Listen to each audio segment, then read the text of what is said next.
Good afternoon to you. It is Friday, August 9th at 3:32 in the afternoon. Hope you're doing well. So I spent some time earlier today going through every game in the Big Ten in the upcoming season. The end result, I came up with where everybody falls in the conference, what the records for every team in conference and out of conference are, and specifically where Purdue falls into the whole mix of things. And I'm going to talk about that here. I'm actually going to do two quick casts here. The first one is going to be the Big Ten conference prediction. And the second one will be a look ahead to the playoff. And I know this is crazy. I know it's nonsense that they haven't played it down. They haven't. A lot of teams. We don't know what they'll look like because of injuries in camp and things like that. But that's the fun of doing this, right? I made my prediction with Scylla being the guy that I thought would make a big impact before camp actually began, because I wanted to put it out there before we've actually heard anything. Sure, it could become like a hot take later. We could become something I regret, but why not? Why not do it? So my caveat to all of this before I begin is do not take this as based on anything other than one guy or two guys, myself and LBD, putting our opinions out there. If you're a betting man, don't let this change your how you're spending your money. But it's fun to think about, and I'll go through it every team. Like I said, every team in conference, I'll talk about it. Before I do it, I want to thank our friends at Home Field Apparel. Let's do that first. Go over to homefieldapparel.com. You can now enter Boiled25 for 15% off your first purchase. And if you haven't, check out the Purdue Platinum box. It's got a whole bunch of cool gear. It's got a long sleeve shirt, a sweatshirt, a new hat that they haven't seen anywhere. That's a trucker style cap, a koozie, a short sleeve t-shirt. I don't have the images in front of me, but check it out on our Twitter feed at Boiled Sports if you want to see it. Really, really cool stuff. And you can't go wrong with it. But if you don't want to get the big pack, you're not willing to commit big, then just buy one or two sweatshirts, hats, whatever. Enter Boiled25 at checkout. And when you're on campus, and I will be on campus on the 12th, I'm going to sprint towards the fire station and then let my nose guide me right into AJ's. I'm going to go see Adam and Jake and tell them how much I've missed them in the last few months. And I'm going to sit down, eat something tasty, watch the televisions, have the best staff on or near campus help me out and get exactly what I want. EatAJs.com. Excellent place, excellent staff. So let me go through. I got a couple notes that I wanted to address before I get into you know what? I'll do this for the second one because that's going to be a longer, quick cast. I don't know if I'm going to have too much time to take questions. I might, but I don't know. But first, let me go through. LBD has just walked in the room and he helped me do the predictions. But let me go through Purdue first. Let's go through it game by game. Indiana State, Purdue. I have Purdue winning. Second game after the bye week. You have the bye week. Purdue versus Notre Dame. I have Notre Dame winning. Then you go. This is the pivotal game of the season to me. Will it be moderately successful or way more successful than the pundits think? Purdue travels all the way out to Oregon State. I got Purdue winning this game. I think this is an important one for Purdue. I think it's a difficult game for Purdue. And I think it will show a lot for Purdue. Next week, they will welcome Nebraska to Ross-Ade. I have Purdue losing. You've got Purdue versus Wisconsin. I have Wisconsin winning until I see any proof at all whatsoever that Purdue can beat Wisconsin. I'm going to continue to say this is a loss. Purdue will beat Illinois the following week. Then you've got Oregon versus Purdue. This could be if Purdue's going to steal a game versus one of the truly elite teams on their calendar, I'd say there's two chances for me. I'd say Oregon and Penn State. Penn State because I don't believe in James Franklin. Oregon because the atmosphere at Ross-Ade is going to be bonkers. Look forward to seeing that. Oregon will be coming off a game versus Ohio State. Might be beaten up. Might be there for the letdown. These are good factors to have in Purdue's on Purdue's side. But if you look at the schedule at that point, Purdue would only be, they would be 2-5 at that point. So they got a big hole to dig out of. And how can they get to a bowl from here? Well, After that game, you've got a bye week, so Purdue can regroup regardless. That's another big thing. So Purdue can go all out versus Oregon, not worry about what's coming. Maybe guys that are a little dinged up can play that game. Bye week, they get healthy. Then they play Northwestern. This is another one of those games that I'd say is pivotal. This is as pivotal as the Oregon State game. Purdue beats Northwestern, and now you're looking at the possibility of a bowl all of a sudden. After that, Purdue-Ohio State. I think there's not a chance that Purdue wins that game this year. Ryan Day has not shown us some of the tendencies that previous Ohio State coaches have had versus Purdue. He leaves no doubt versus Purdue. Tougher matchup for Purdue. There's many reasons why Purdue struggles versus Ryan Day.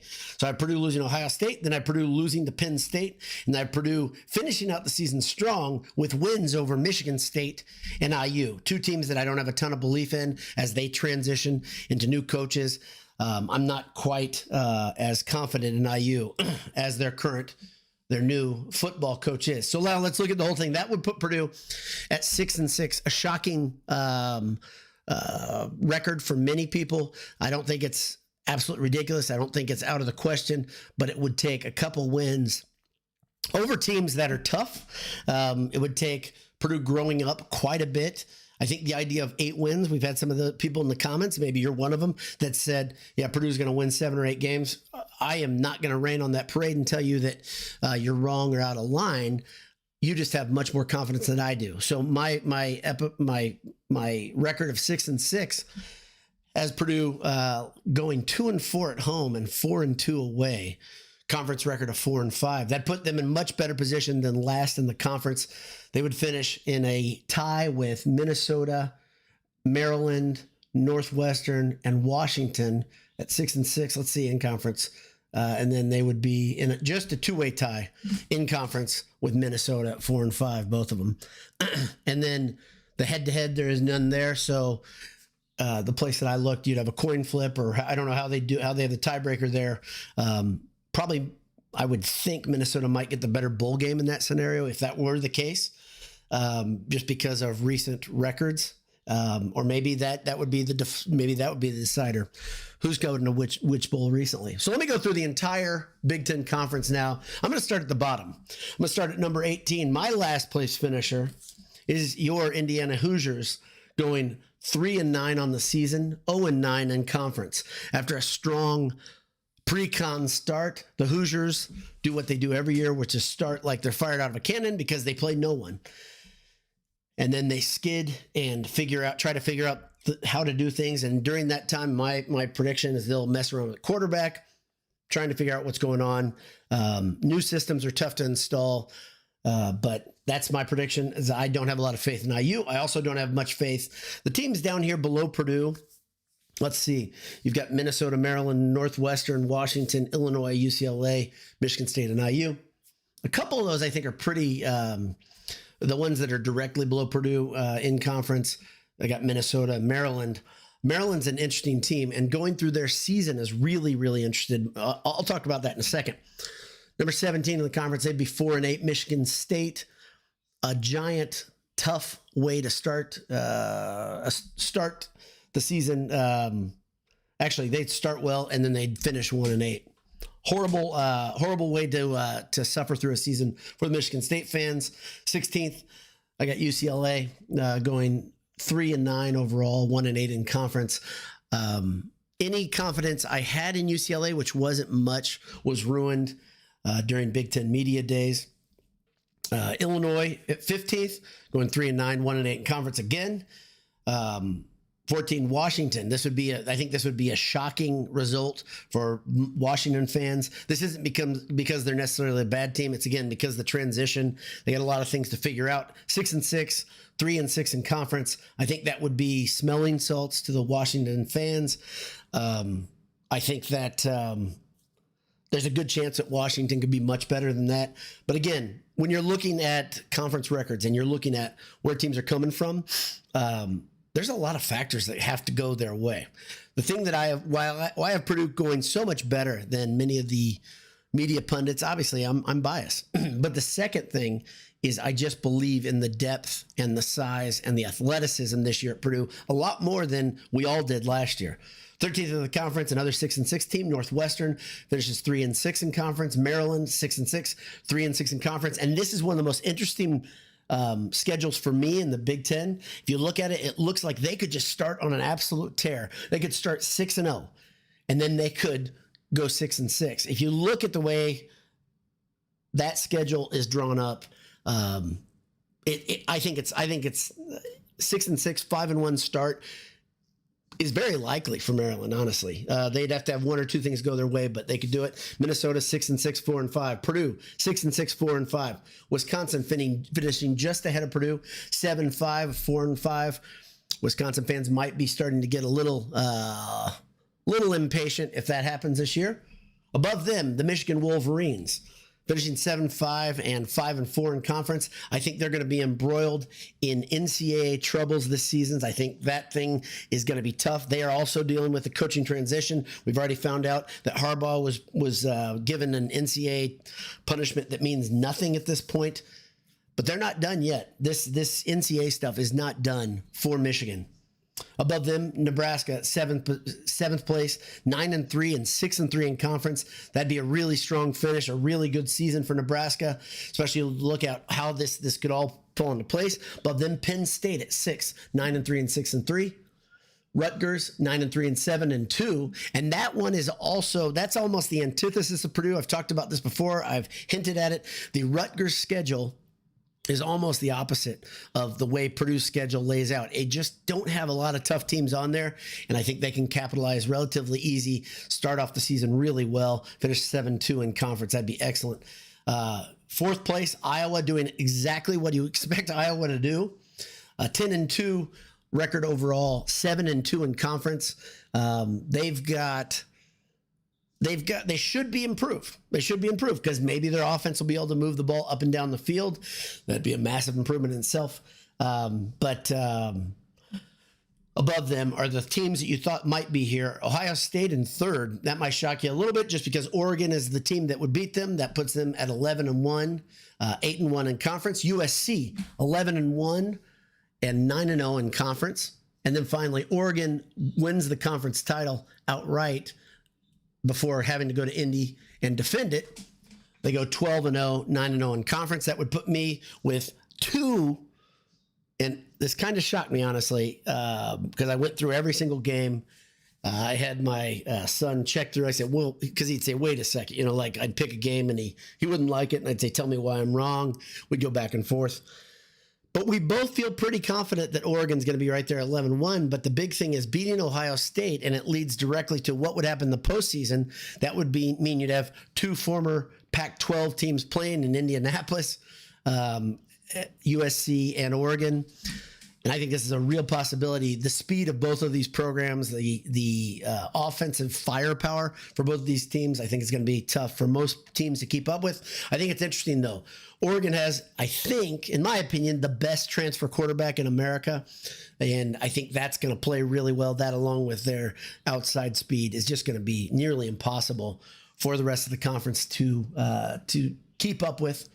And I'm going to talk about what the postseason tournament would look like. The first ever 12-team college football tournament would look like here in a second when I get off this quick cast. And I tried to break it up into 2 just so it wouldn't be super, super long. I also have some notes, some reaction to some of the things that have happened in the last day or so in the media for Purdue sports. So stay tuned or come right back for that if you want to and you don't have much to do on this Friday afternoon. It's now 3:46 in the afternoon.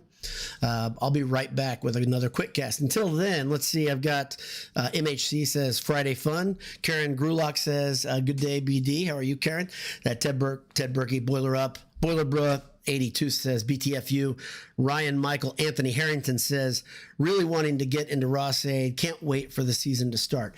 I'm with you on that, Ryan, and I am I'm positive the first game will be about 7,000 degrees and humid, just the way we like it in Ross-Ade in the early season. But I am ready to see what this team actually can do. Reading practice reports has been fun, but it's always funny when you, like I said, I referenced HUD getting picked off a couple times and the comments being kind of nasty from some Purdue fans. But when you have a good defensive play and it's against your offense, it doesn't feel so good. So getting to have the guys hit each other or hit someone else instead of hitting each other, that'll be big. There was actually a couple skirmishes, they say, on Wednesday before they were getting ready to have a scrimmage. And I'm kind of showing my hand. One thing, the scrimmage was moved from Thursday. It was supposed to be yesterday. I was waiting for reports from that. I was going to do a quick cast based on that scrimmage report, but that didn't happen. It's now been moved to Saturday. Big Ten Network is going to be on campus and covering Purdue's practice. 7 p.m. it'll air. And that's good timing after the scrimmage that'll happen. That was supposed to be Thursday. A couple more ago, Jason D says, is J Money calling for 10 wins? I'm positive J Money is not calling for 10 wins this year. I know he wants it. You know he wants it. That's something that Jay just wants to see before he dies. He keeps saying that. Dick Stillwagon says, boiler up. I'm late. Glad you're here, Dick. Also says 30 wins split between football and basketball. How are you allocating? So I'd say that's not far off. If you say 30 wins between the two, I don't think that's far off. Purdue basketball having 24 wins and Purdue football having 6. Seems believable. I watched another prediction show, had Purdue at 19 or 20 wins. I think it was actually, it was a computer prediction, had them at 19 or 20 wins. I think a bubble thing would be a little unusual for Purdue fans to swallow in basketball. But I think 6 wins in football would be awfully nice. And then Dick Stillwagon one more time says, going to rewind, give me more of a heads up next time. Yeah, sorry. I actually tweeted it out, but I didn't really tell any times because like you, I have many things that are pulling on me, especially on Friday.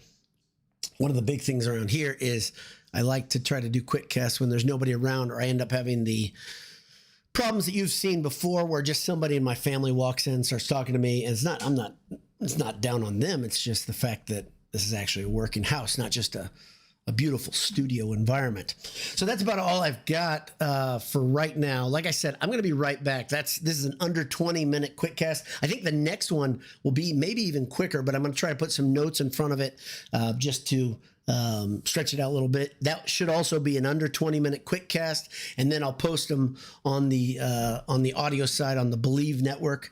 And so hopefully you enjoyed this look. I'll rerun one more time. I'll go through it from 18 down to 1. You got IU, Michigan State, UCLA, Illinois, Washington, Northwestern, Maryland, Minnesota, Purdue at 10th, Wisconsin, Michigan, Nebraska, Penn State, Rutgers, Iowa, Ohio State, USC, and Oregon. Is your Big Ten football champion, in my best